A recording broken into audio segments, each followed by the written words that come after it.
What if you couldn't bear the silence of the grave? What if you had a question so burning, so urgent, that the only person who could answer it was dead? In ancient Greece, this wasn't a metaphor. It wasn't just a wish. For those with enough courage, or enough desperation, there was a place. A temple built not for the gods of Olympus, but for the gods below. A place where the veil between the living and the dead was said to be tissue thin. A place where you could walk in and have a conversation with a ghost. This is the Necromanteion, the oracle of the dead. And its story isn't just a ghost story. It's a masterclass in ancient psychological horror. Our journey begins in a landscape already soaked in myth. The Necromanteion was built on the banks of the Akron River. In Homer's Odyssey, this was one of the 5 rivers of the underworld. The temple itself, operational from roughly 500 to 200 BC, wasn't a simple shrine. It was a psychological gauntlet. Archaeologists have revealed its genius, horrifying layout. Pilgrims would arrive and be purified for days, fasting on a diet of narcotic broad beans and hallucinogenic seeds. They were already being chemically primed for an experience. Then, they'd be led not up into bright light, but down into a labyrinthine series of stone corridors with no windows. A crushing, pitch-black maze designed to disorient you completely, to strip away your sense of time and place. You'd hear things, strange noises, chants, perhaps whispers piped through vents. This was Phase 1, sensory deprivation and chemical alteration. You were no longer a citizen. You were becoming a subject. Finally, after what must have felt like an eternity in the dark, you'd reach the heart, the main chamber. Here, next to a dark, ritual pit, you would perform animal sacrifices, the blood pouring into the earth, a payment for the gods below. And then, you'd ask your question. Into the darkness. And the darkness would answer. A figure would appear. A shimmering, pale form. The ghost of your loved one. Or a chthonic spirit. It would speak, giving you the prophecy you traveled so far and endured so much to hear.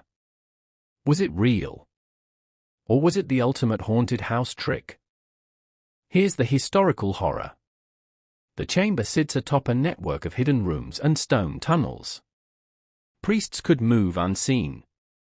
Ancient sources describe complex bronze panels and pulleys, a primitive ancient projection system that could make a ghostly figure seem to rise from the ground.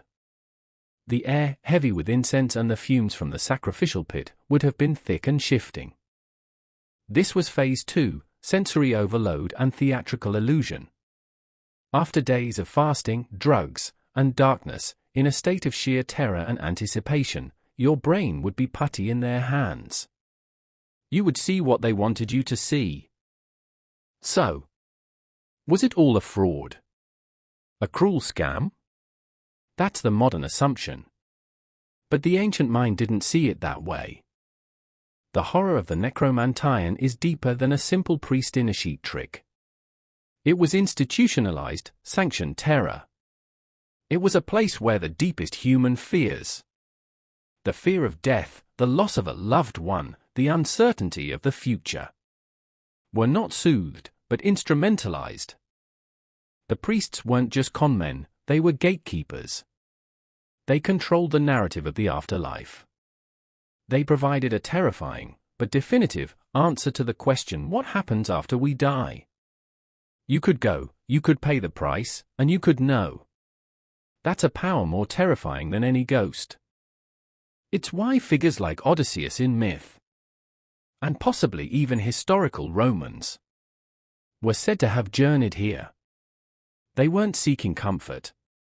They were seeking truth, even if it came from a place of absolute dread. The Necromanteion stands today in ruins. The priests are gone, the complex machinery of deception long since rotted away. But when you walk those stone corridors, and stand in that central chamber, the genius of its horror is still palpable. It reminds us that the most powerful fear doesn't come from a monster jumping out of the shadows.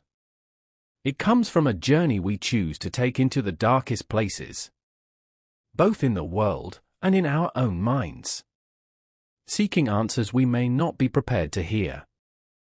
What ancient site of horror should we walk through next?